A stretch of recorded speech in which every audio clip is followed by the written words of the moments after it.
Okay, so let's start with problem number 9. Number 9.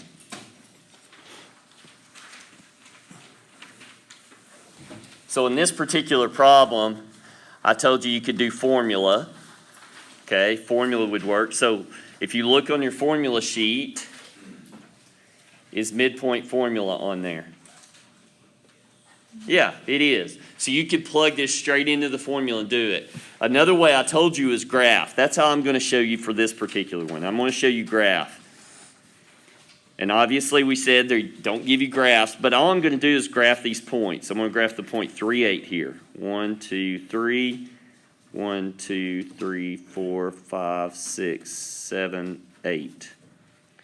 So I'm just trying to be as close to, even on all my lines and all that kind of stuff. Try to be close to it. Then 1, negative 4. So 1, 2, 3, 4. So 1, negative 4. So what's midpoint mean? Somewhere in the middle. So somewhere right there, right? Close to. We should already know what our answer choice is. Do y'all know anything about this quadrant right here? Everything is what? Positive. Look at our answer choices. That's the only one where they're both what? Positive. There's your answer. Now again, that's not going to work all the time, but understand graphs, things like that can be useful, can help you. Okay, let's go to problem 11.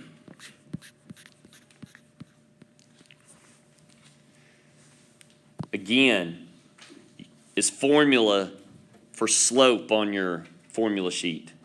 Yeah, it is. So you could just plug it into that formula. Or, again, I'm going to choose to graph this one. So, negative 2, 1, 2, 1, 2, 3, 4, 5. 2, negative 5. What can you tell me about the slope already? It's got to be what kind of number?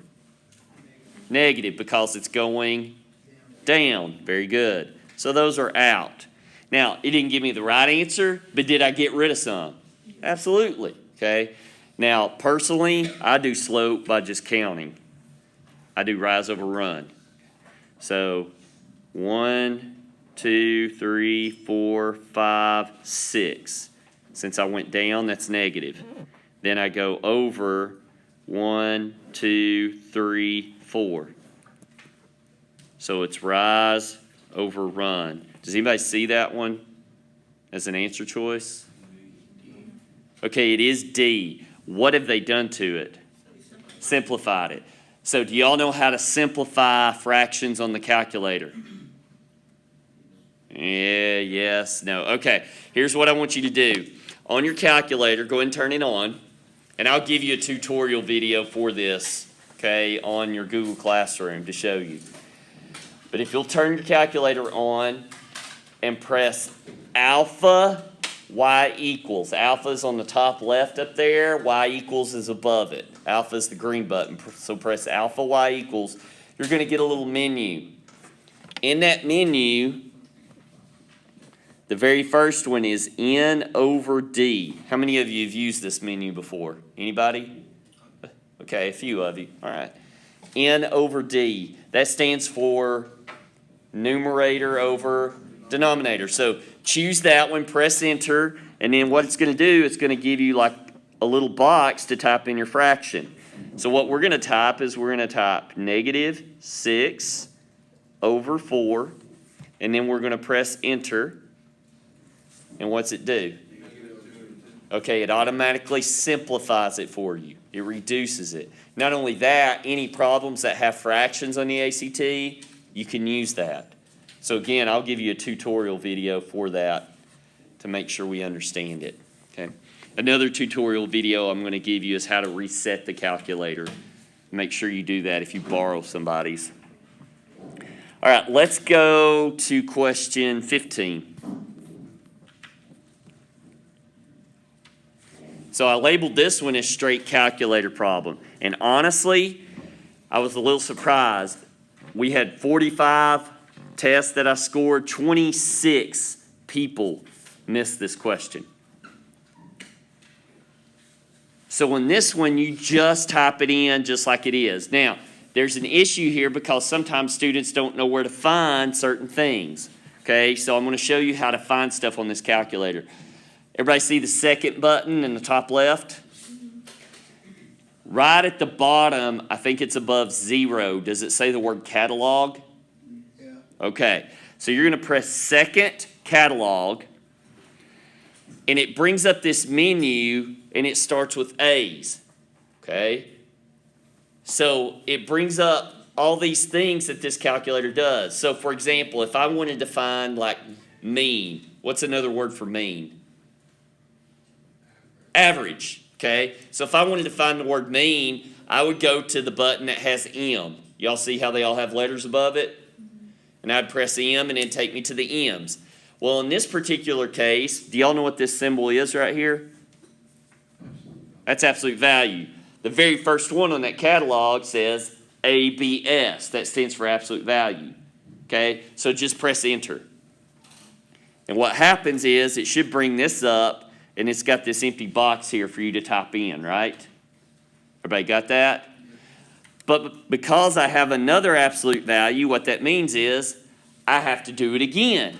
So what do? You press second, catalog, and select ABS. And now it brings up another one here, and I type in what's inside. So what's inside this? -8 plus 4.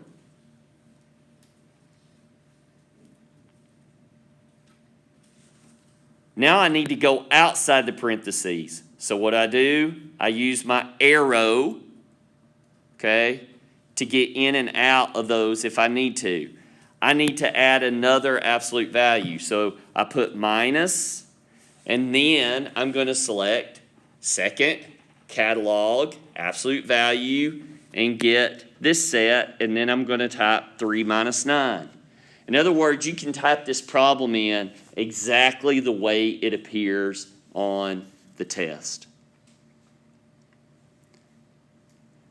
Then, once you get it all typed in exactly, then you just go outside the absolute value, press enter, and what do you get? 2.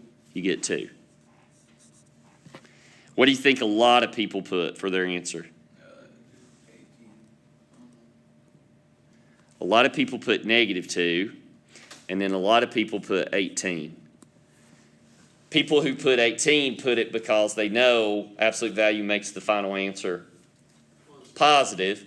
People who put -2 put it because they did the math, but they didn't realize absolute value necessarily makes it positive. So just things to think through. But again, just a straight calculator problem. All right, the next one we're going to look at 16. And this is a strategy or method that most of you are probably not familiar with, okay? This is one that we call pick a number. So how do you determine if a problem is capable of pick a number? Tell me something you notice about every single one of the answer choices up here that's in common. What do they all have in common? They all have an X. There you go. If you have a problem on the ACT where every answer has a variable in it or variables, then pick a number will work. Okay, so how does this work? What did we say yesterday are values you don't want to choose? 0 or 1. Don't pick those. Because think about this. What would be 1 to the second power? 1. What's 1 to the 50th power? 1. It's still 1. It doesn't change its value. So it's not a good one to pick. Same way with 0. 0 is typically 0. So in this case, I'm going to say X is 2. So all I'm going to do is I'm now going to use the calculator. Okay, so now we've looked at fractions. So I'm going to type 2 raised 2, and then I use that fraction button to do the 2/3. Everybody follow me? Okay, and if I do that, what do I get? You're going to get some decimal answer. What is it? 1 point, what? I need you all to help me here. 5.59? Okay, 1.59. That's rounded, right? It's like 5.87 or something. I don't know. Okay, 1.59. What I'm going to do now is I'm going to look to see which of those, when I put 2 in, gives me what? That same exact value. Whichever one gives me that same exact value, that's my answer. Everybody good? Okay. So now it's just a matter of about using the calculator. So I start with F, and I go 2 squared divided by 3. I type that in on the calculator, and that's 1.3 repeating. So that doesn't work. I go to G, 2 times 2 divided by 3. If I do that one, I get the same thing I got here. So that one does not work. I go to H. Let me do some erasing here so I can plug in. And again, do y'all know where square root is on the calculator? On the left-hand side, right, it's the X squared button right above it. So you press second. So you do square root of 2 to the 3rd power.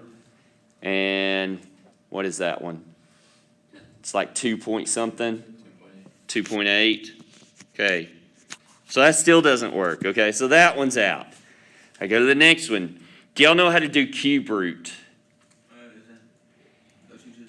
If you press math, press the math button. Do you see square root and cube root on there? Okay, cube root's on there. So if you do cube root of 2, that's like 1 point, is it 1 or 1.2? 1.3? Okay, so 1 point, so still not a match. So by default it's K, but you want to type it in and double check. So if you do that, cubic root of 2 squared, and if you do that, you get the same exact decimal. Now, was that the most efficient method to do that problem? Absolutely not. The most efficient method is, do you know your rules for exponents? If you know that and you know the math, this problem's very quick. But here's the point again. How is this test graded? On the number of questions you get right. So if you don't know how to do this one, this is a second pass problem. You're coming back on the second pass. You're using these alternative strategies. If you can definitely figure out what the answer is, it's worth your time to spend 3 or 4 minutes on this to get it right.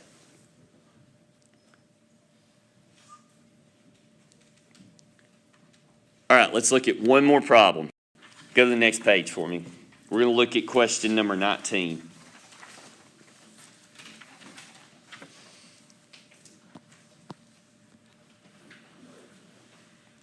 So what do you think immediately, after we've done this jump start, what do you think immediately is probably going to be what we use here?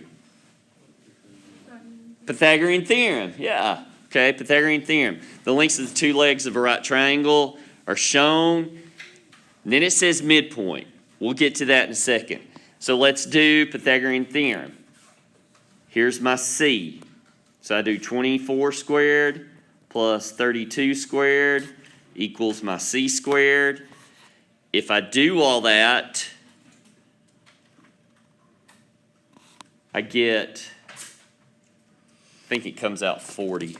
Let me do this real quick. 20? It does. It is 40? Okay, so 40 is C. So this is 40, but it wants the midpoint of AB. What did we say midpoint is? Right in the middle. So if we're right in the middle, what did we just do to that? We cut it in half, which is 20, B. Okay. What do you think a lot of people put for the answer for this one? 40. Yeah, they put 40, because then they didn't, so they knew how to go about the problem, they just didn't read all the information to it, okay? We kind of getting an idea of how these alternative strategies look? Yeah. Okay. So tomorrow, we're going to pull your diagnostic test out. We're going to look at even some more, go over these strategies again, and then remember Friday's your quiz.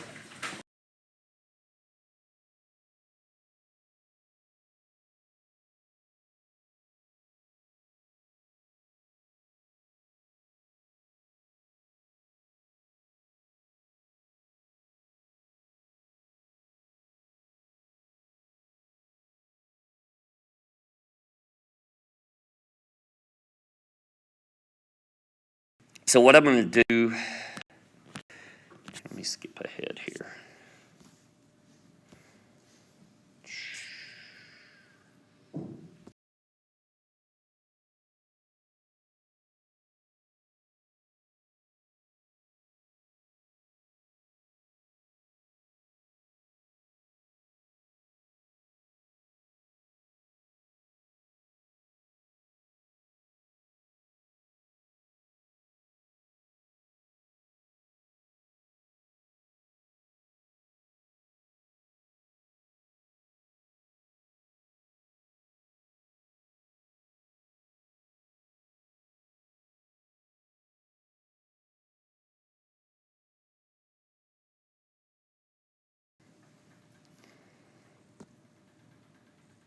Okay.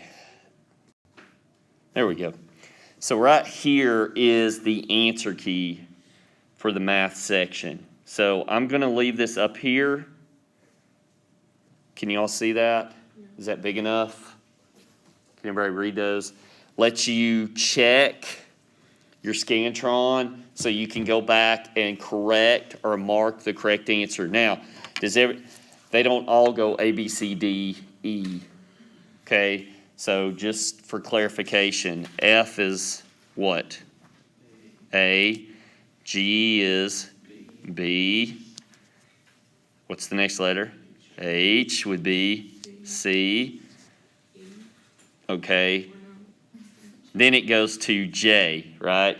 There's no I. J would be D, and then K would be E. Okay?